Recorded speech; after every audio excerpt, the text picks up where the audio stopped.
Саламатсыздарбы? 5 каналда Түзүүодо учурда теле берүүсү аны мен Мунарбек Чоргомов алып барам.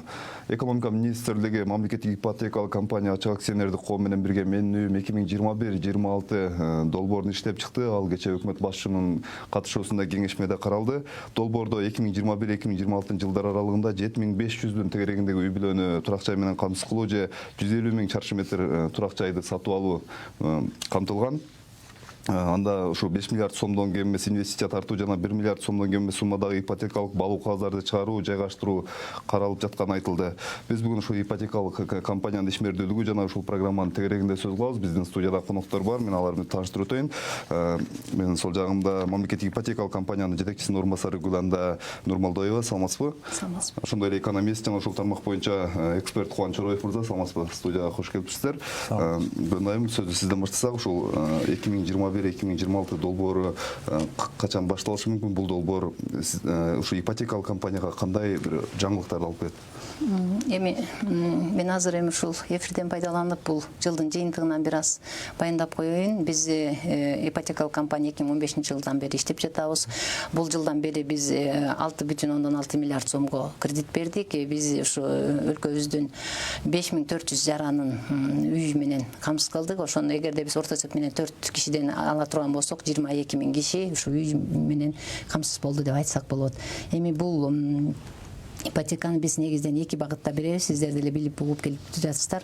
Жеткиликтүү ипотека жана жеңилдетилген ипотека деп. Ошол жеңилдетилген ипотека боюнча негизги бул жерде бул эски программабызда 3 миллион сом болчу. Ал эми жаңы программабызда 4 миллион сомго көтөрдүк. Бул сроктору болсо 15 жылга чейин болчу мөөнөттөрү. Азыркы программабызда 20 жылга деп жогорулаттык. Андан тышкары дагы биз ушу жанагы квадраттык метрлери дагы мурунку программабызда 150 квадрат метр болчу, 80 квартираларга, 150 жер үйлөргө болчу. Азыркы күндө биз ошолорду дагы жогорулатып, элдин талабына жараша 100 квадрат метрге көтөрдүк квартиралардыкын, ал эми жер үйлөрдүкүн 200 квадрат метрге көтөрдүк. Андан тышкары бул программанын өзүндө биз 10 миллиард сом өлчөмүндө ошондой көлөмгө жеткиребиз деп жатабыз. Ал эски программабызда болсо ушул 3,3 миллиард сомду түзгөндө азыр 10 миллиардка деп атабыз. Анын ичинен сиз дагы белгилеп кеттиңиз, жанагы 1 миллиардты ипотекалык баалуу кагаздарды чыгарабыз деп. Ипотекалык баалуу кагаздарды биз ушу Кыргызстан тарыхында биринчи жолу чыгардык. 2018 жылы 200 миллион сомго чыгардык. 8,3 купондук ставка менен чыгардык. Аны биз мамлекеттик социалдык камсыздандыруу фондусуна, банктарга, андан тышкары страховой организацияларга саттык. 2020 жылдын июль айында биз ошону жаап, азыркы күндө толук жаап бүткөнбүз. 8,13% төлөдүк. Эми экинчи эмиссияга даярданып атабыз. Бизде бир аз ошол экинчи эмиссияны чыгаруу үчүн бир аз көйгөй болуп жатат. Ошондуктан азыр токтоп турат. Негизги биздин планыбызга 20 жылга эле киргизилген, бирок 20 жылда ошол пандемиянын негизинде, андан тышкары дагы жанагы биздин өзүбүздүн бюджеттик алган кредитибиздин срок мөөнөттөрү бири-бирине дал келбей калгандыгына байланыштуу биз токтотуп, эми азыр 21 жылга пландап жатабыз. Быйылкы жылдын бюджетинде биз 250 миллион сомго дагы караганбыз ипотекалык баалуу кагаздарды чыгаруу.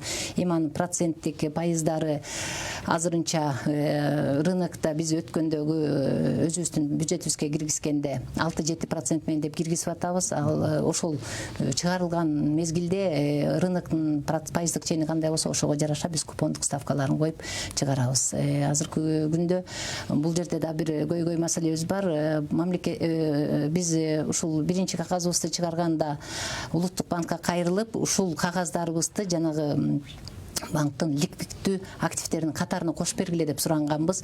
Бирок алар ушу өткөндөгү биз чыгарган жанагы 200 миллион сомдун алкагында эле бир разовый кылып ошону жазап беришти. Националдык банкка да рахмат, алар жазап беришти. Биз ошо менен жанагы Айыл банк бизден алып сатып алышты да.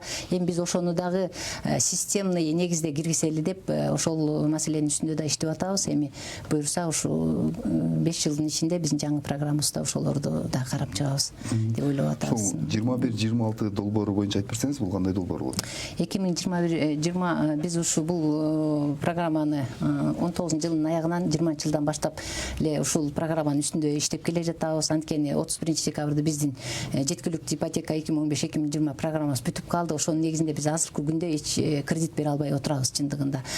Бул боюнча көп маселелер көтөрүлүп атат. Эми мурунку программадан көп нерселер айырмаланып турат. Бул жерде биз негизинен жанагы бардык госоргондорду кошуп атабыз. Бул программа жалгыз эле мамлекеттик ипотекалык компаниянын программасы болбостон бүт бардык структурага тиешелүү болсун деген программаны сунуштарды киргиздик. Ошонун негизинде бул жерде негизги эле ушу талаш маселеси жанагы курулуш маселесинде болуп жатканда ушуга чейин ошол маселелер чечилбей бизде сентябрь айында ушул программанын концепциясы бекитилген, бирок андан кийинки жанагы ар түрдүү окуялар болуп кеткендигине, октябрь окуясы болуп кеткенине байланыштуу бул дагы кармалып калган. Андан кийин азыр кайрадан каралып, мына 9 февралда ушу премьер-министрдин сунушу боюнча каралып чыгып, эми ал жакта концепция бекитилди. Ошол концепцияда негизги ошо айырмачылыктар жана мен айтылып кеттим. Эң негизгиси ошо жана суммасын жогорулаттык, мөөнөтүн жогорулаттык.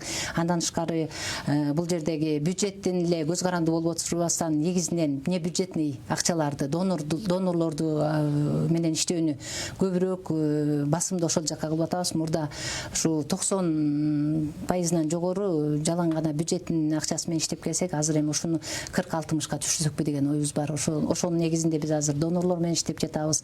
Бүгүнкү күндө жанагы Немец өнүктүрүү банкынын акчасын иштетип атабыз. Андан 10,5 миллиард евросын иштеп, уже биз ал боюнча 464 кредитти бердик. 464 миллион сомго 424 кредит берилди да, ошо бүгүнкү күнгө чейин. Бүгүн донорлор барбы? Донорлордон ошол Немец өнүктүрүү банкы менен иштеп жатабыз. Менен дагы көрсөтүлгөн. Андан тышкары кызыккан бизде донорлор бар. Биз бул жаңы программанын алкагында жана ислам терезелерин өнүктүрөлү деп атабыз. Азыркы күндө 100 миллион долларга деп ислам өнүктүрүү банкы менен өзүбүзчө сүйлөшүүлөрдү жүргүзүп жатабыз, бирок келишим коюла элек. Ушул өкмөткө, бардык тараптарга биз ушу ислам өнүктүрүү банкы аркылуу сунушталды. Андан тышкары Азия өнүктүрүү банкы менен сүйлөшүүлөр жүргүзүлүп атат. Ал жака 25 миллионго биз уже арыз жиберип койдук караганга деп. Ал дагы азыр каралып жатат. Андан тышкары жанагы Европол ФСР менен ФСРге 100 миллион сом деп бизге каралган, бирок буларга биз булардын багыты боюнча биз биринчилерден экенбиз. Башкача айтканда бул турак жай маселеси боюнча бөлө элек экен мындай акчалар. Ошондуктан булар баарын изилдеп, карап, изучать этип чыгышат экен. Ошондон кийин берет дейт. Биз бул жака 25 миллион долларга өзүбүздүн арызыбызды жиберип койдук. Өткөндө биздин ушу директор, председателибиз Москвага барып жолугуш өткөрүп келди. Жолугуштун алкагында дагы көп маселелер чечилиптир. Эми ушул азыр күтүп атабыз. Бул проектибиз негизинен врачтарга жана мугалимдерге деп атайын программа болуп эсептелет. Ошо 2021-26 деген. 2021-26 алкагына кирет бул дагы. Андан рахмат. Камырза, жана баалуу кагаздарды чыгаруу менен ушул компаниянын ишмердүүлүгүн жогорулатат, жакшырып кетет дегенге ишенесизби? Жакшыртса болот дегенге.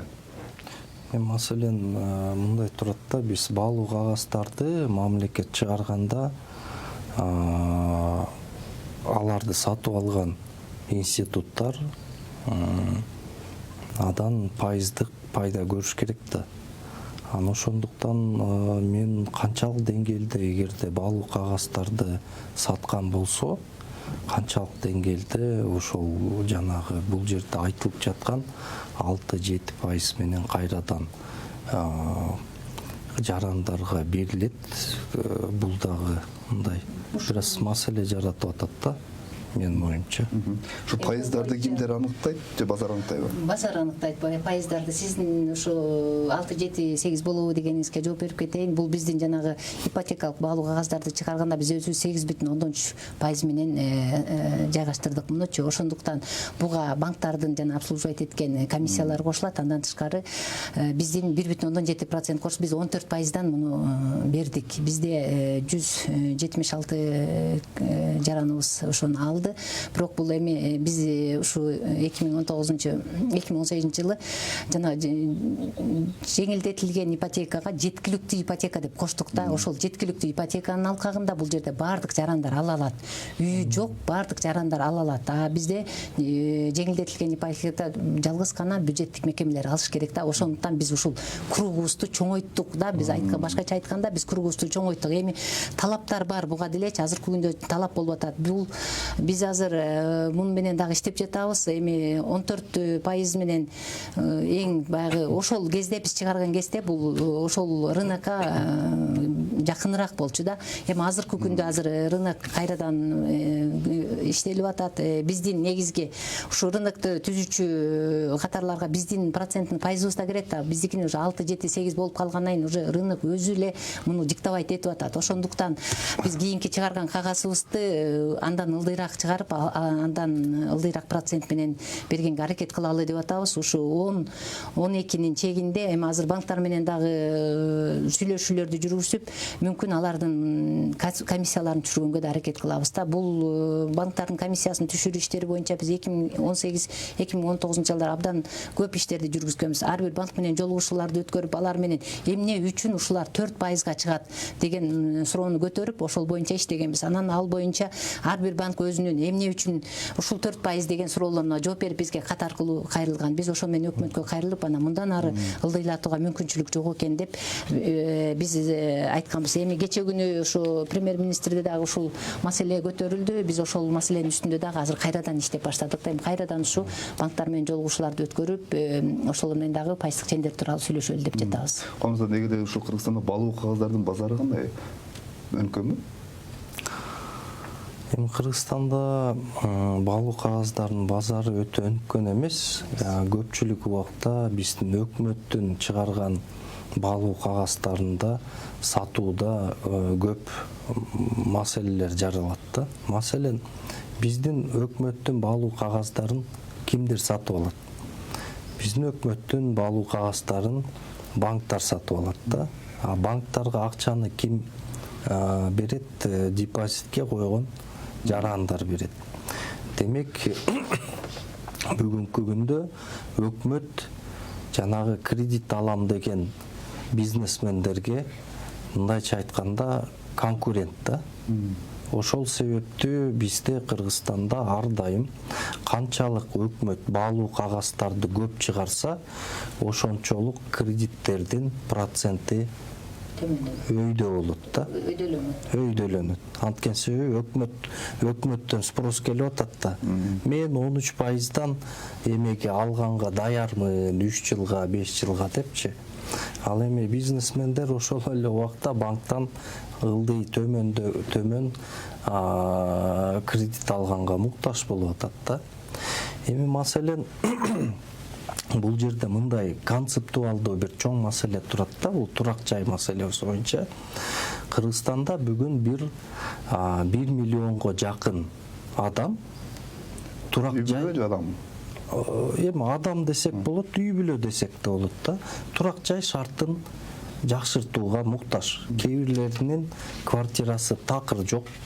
Кээ бирлер эптеп кичинекей үйдө жашап атат, бирок аларга Кыргызстандын стандарттар менен нормага жооп бербейт. Ал эми өкмөттүн ресурсу, мисалы мамлекеттик ипотекалык компания азыр берден маалымат берип өттү. Мисалы 5 жылдык программа менен 5000 кишинин маселеси чечилди да. Бул мамлекеттин ресурсу.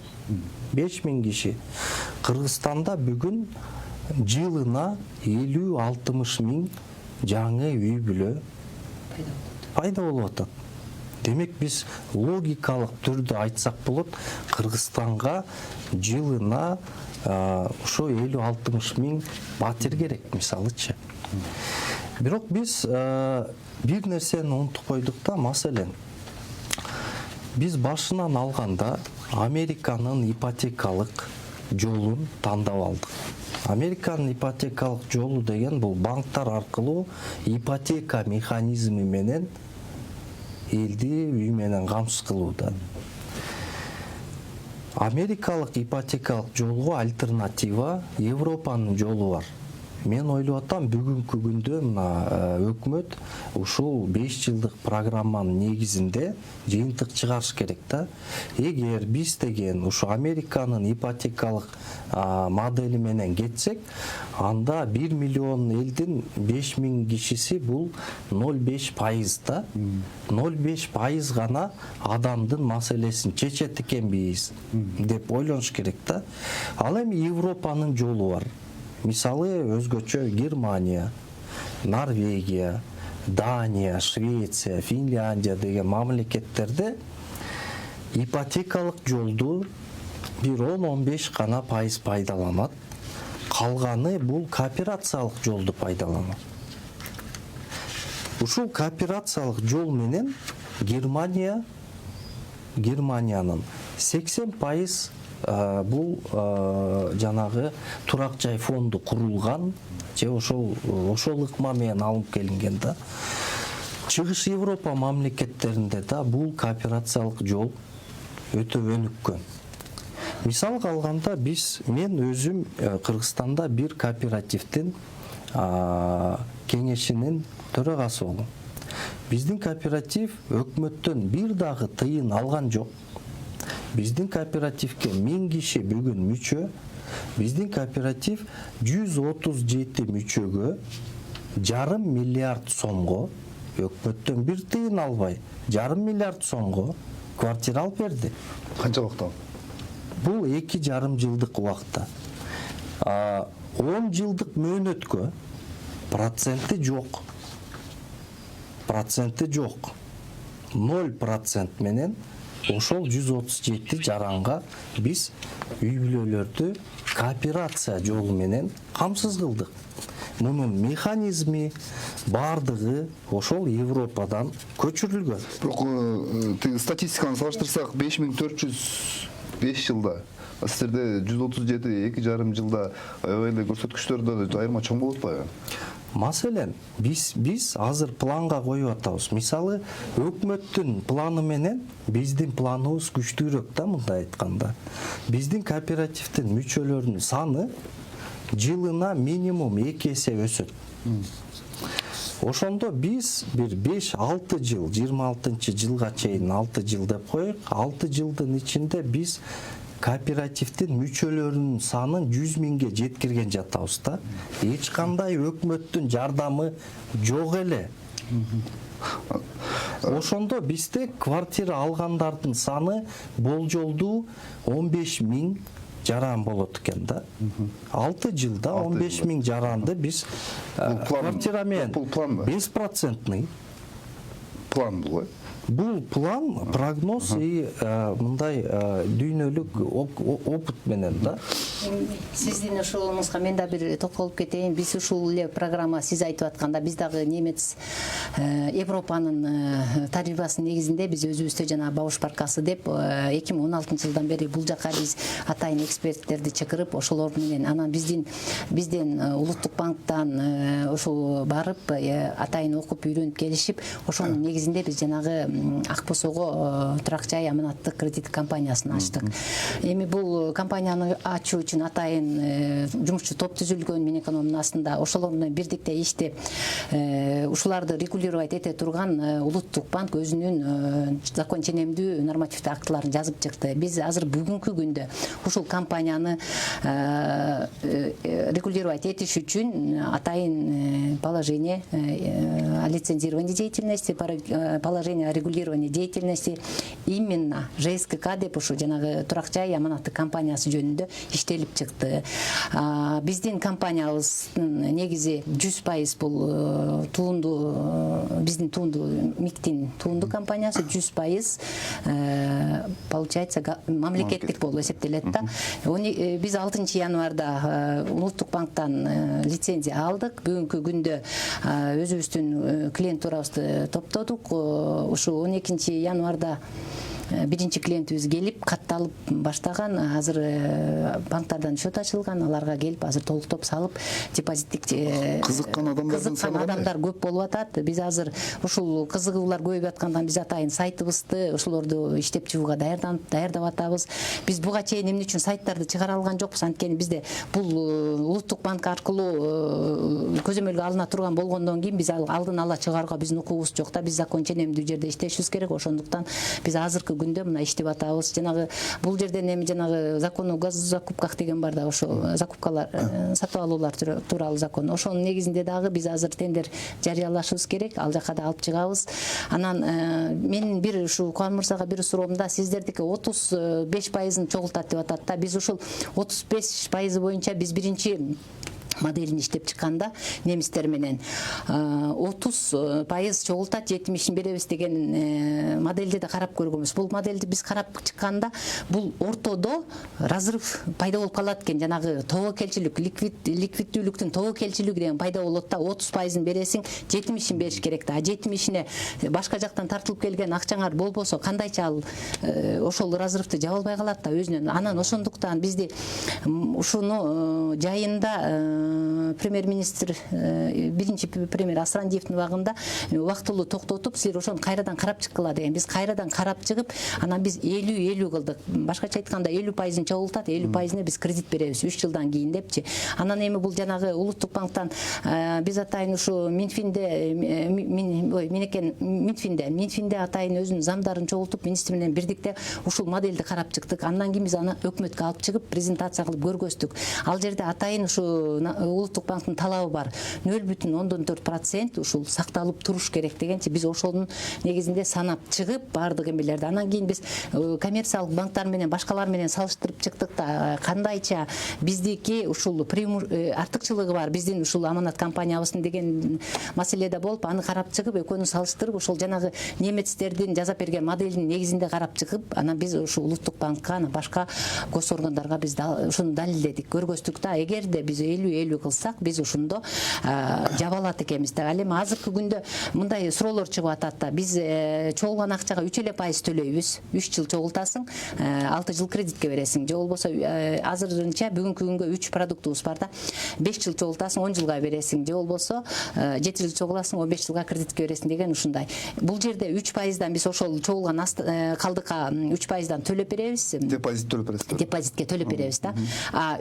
Буга негизи ушу гарантированный да 6%-тен же 7-8-ден деп ошол продуктуга жараша процентти ченеп коюп беребиз. Эгерде даже эртең рынокто 20-30% болуп кеткен күнүдө биздин ушул ала турган жарандарыбыз бул система жабык болот. Бул жерде жалгыз ошол участник катышат дагы, анан ошол участник эле бир эле убакта кийинки 3 жылдан кийин ал бизге заемщик болот, то есть кардар алуучу болуп саналат да. И ошол бул жерде ушул гарантированный бизде проценттик чен болуп эсептелет. Ошол мен эми сиздин эмеңизге баягы конкурент болуп калат экенбиз, Кубан мырза. Ошондуктан мен айтып кетет элем, 35% менен 65 болгондо ортоңордо разрыв чоң эле болуп калат экен да. Ошону жабуу үчүн кандай мүмкүнчүлүктөр болот? Эми кооперативдердикин биздин Кыргызстанда бул кооператив системасы көп деле өнүккөн эмес да. Мен түшүнүп атам, Европа жакта, ал жакта кооперативдер өнүккөн. Эми бул маселе баягы Кыргызстанда биринчи маселе үй деген маселе биринчи орунда да. Эгерде сен үйүң бар болсо сен байсың деген түшүнүк бар биздечи. Немистерде болсо баягы кооперативдерде алар арендага алып жашай беришет. Алардын ошого жараша налогтору бар экен. Ошо биз дагы алардын системасын изучать эткенбиз да.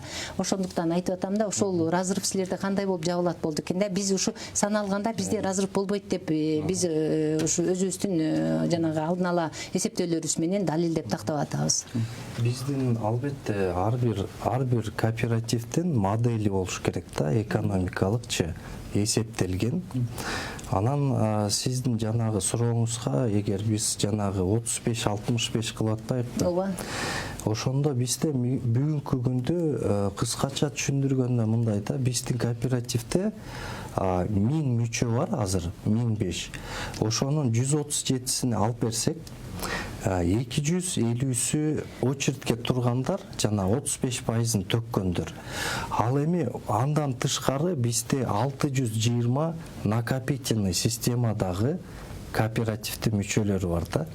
Биздин негизги двигатель жана сиз айткандай эмени продвиженияны жүргүзгөн ушул 620, бул 70% биздин кооперативдин мүчөлөр ушул программада да. Булар ай сайын акча төккөндүктөн бизде ушул механизм жанагы жабылып кетет. Ошондо бизде средний бул кооперативдин орто кезектин жылышына гана таасир берет. Бизде ошо Россияда партнер кооператив бар, алардын жолун биз карап келатабыз. Ал жакта бүгүнкү күндө орточо 1 жылдык мөөнөттө ким 35%-ын төккөн алат да. Автоматтуу түрдө алып кетөбүрбү? Жок, кезектин скоросту 1 жыл болуп атат да. Ал эми бизде Кыргызстанда кезектин скоросту бүгүнкү күндө азыркы убакта 1,5-2 жыл, бирок бара-бара кооперативдин мүчөлөрүнүн саны көбөйгөн сайын кезек тездетилет да, жана Россиянын модели. Ушул сиз кызыктуу суроо болуп атат да. Сиздер эми бул жерде айтып атасыздар, эч кандай пайыздык чендери жок, биз ушул баарына эле бекер берип атабыз деп. Өзүңүздөр операциялык чыгымдарыңарды эмненин негизинде жаба аласыздар? Жакшы суроо болду. Биздин ар бир кооперативдин мүчөсү ай сайын мүчөлүк акы төлөнөт да. Бул мыйзамда жазылган да, кооператив бир нерсенин негизинде жашаш керек да. Ошондуктан биздин кооперативде штатында бир 15 кызматкер бар, алар айлыкка иштейт. Юристтер, бухгалтер, администраторлор, алардын бардыгы ушул айлык акысы, офистин каражаты ушул кооперативдин мүчөлөрү 1000 сомдон 2000 сомдон айына мүчөлүк акы төлөйт. Ошонун негизинен биздин кооператив каржыланат. Мүчө болгон киши деле мүчөлүк акы төлөш керекпи? Мүчөлүк акыларды төлөйт. 1000 киши мүчө да азыр. Бардыгы мүчөлүк акы айына төлөйт. Жок, кошулган үчүн дагы. Кооперативке кирген үчүн вступительный взнос, ошол кирүү акысы бар, анан мүчөлүк акы 2 эме бар да. Бирок ошол күндө дагы эгер ошонун бардыгын эсептегенде орточо бир 1,5% годовыйга айланып калат да биздин эме, ошол услугасын эсептеген. Тиги Акбосоо программасына киргенде да ушундай Акбосоо программасына киргенде эч кандай жана членский взнос деген болбойт. Бул жака ар бир жаран баягы өзүнүн түшүнүгү менен келип атышат. Эми бизге көбүнчөсү мындай келип атышат. Бул мамлекеттик экен, мамлекеттин көзөмөлүндө экен, улуттук банктын көзөмөлүндө экен деген ушундай түшүнүк менен келгендер көп болуп атат бизге. Анткени биз бул жанагы закон фонд защиты депозитов деген бар. Биз ошол жака дагы өзгөртүү киргизкенбиз. Ошондо өзгөртүү киргизгенде ал жакта юридический лицолор кирчү эмес да. Биз ошо именно ушул аманаттык кредиттик кассасын ошол жака член кылып киргизкенбиз. Ошондуктан бизге келип аткан жарандарыбыз билишет да, булар ошол фонд защиты депозитта член экенибизди билишет. Анан ал жерге 200 миңге чейинки депозиттер страховать этилип турат. Ошондуктан биз ишенчилик көбүрөөк болуп жатат деп ойлойм да. Эми башкага салыштырмалуу 50%га жеткенге чейин 3 жыл төлөйт деп атпайсызбы? Эгер кирген жаран сразу 50% төлөсө, дароо эле кредит берүү маселеси карап баштайбы?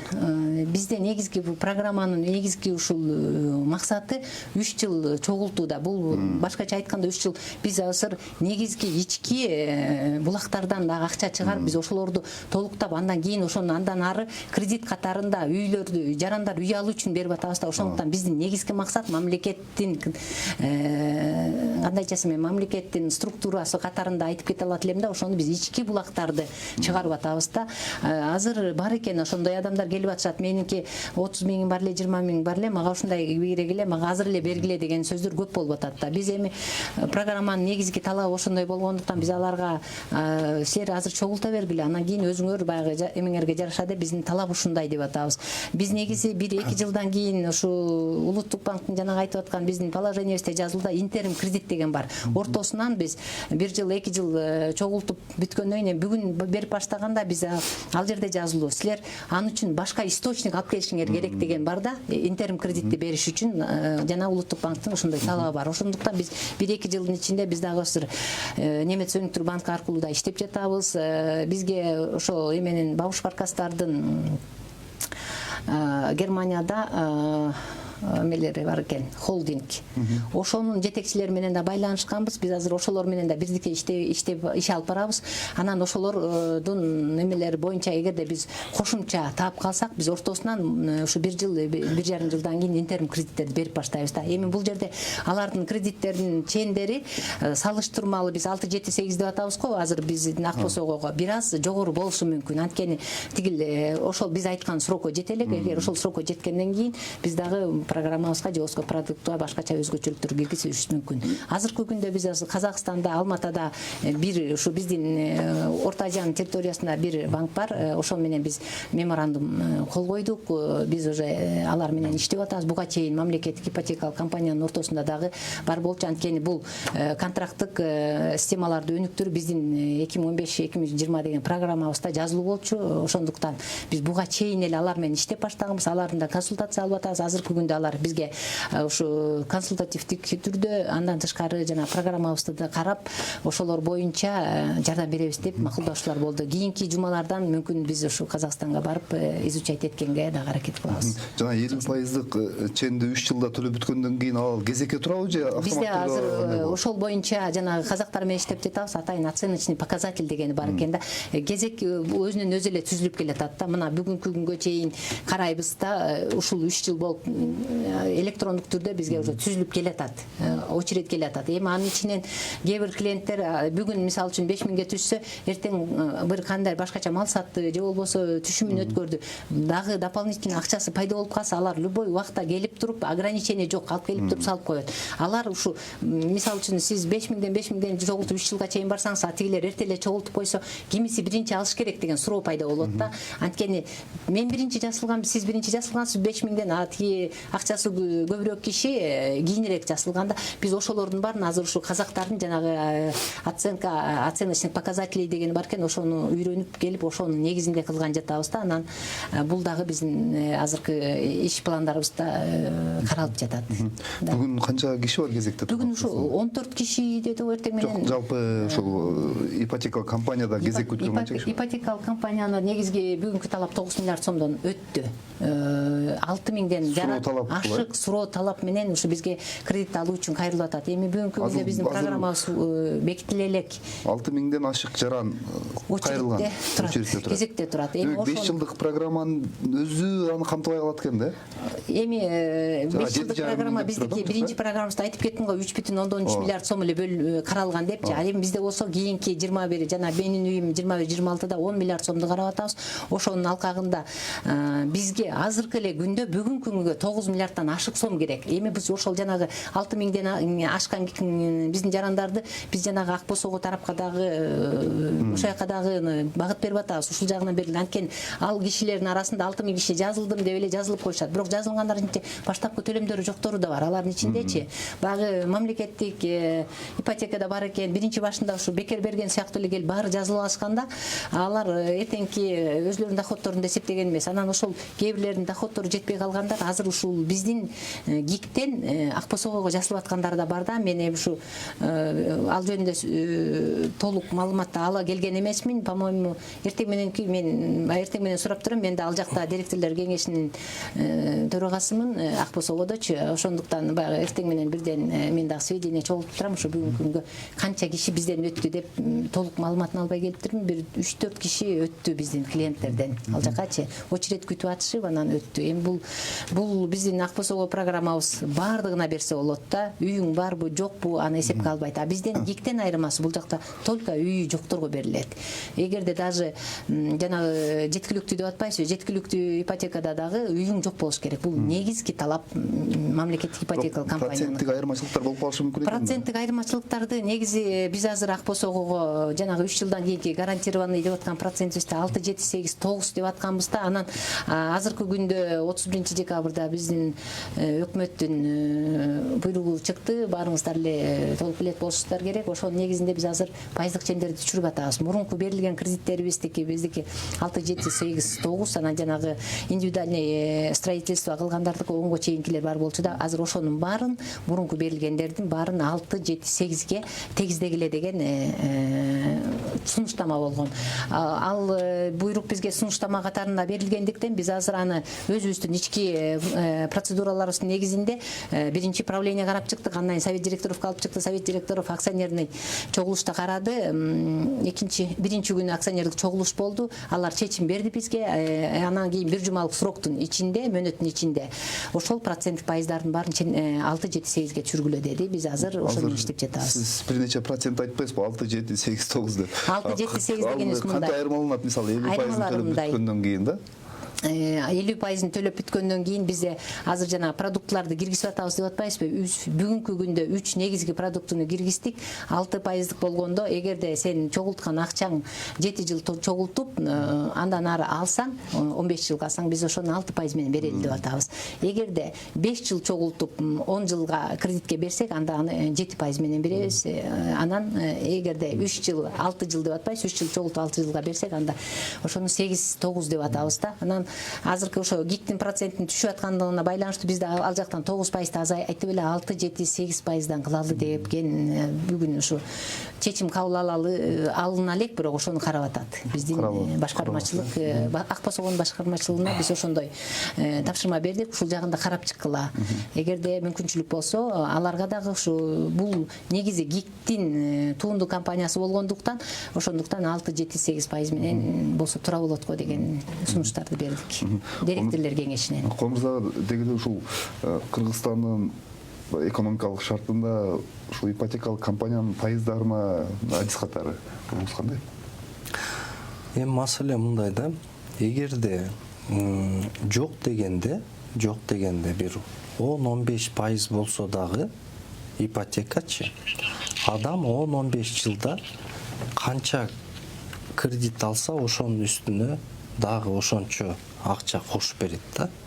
Мен ойлойм, эгерде адам бул деген пайыздык чендер 5% болобу, 6% болобу, бул ипотека үчүн бул өтө көп. Бирок бир сүйүндүрө турган жагдай бар. Мисалы бүгүнкү күндө ушу мамлекеттик ипотекалык компания ошол Германиянын тажрыйбасын колдонуп атабыз.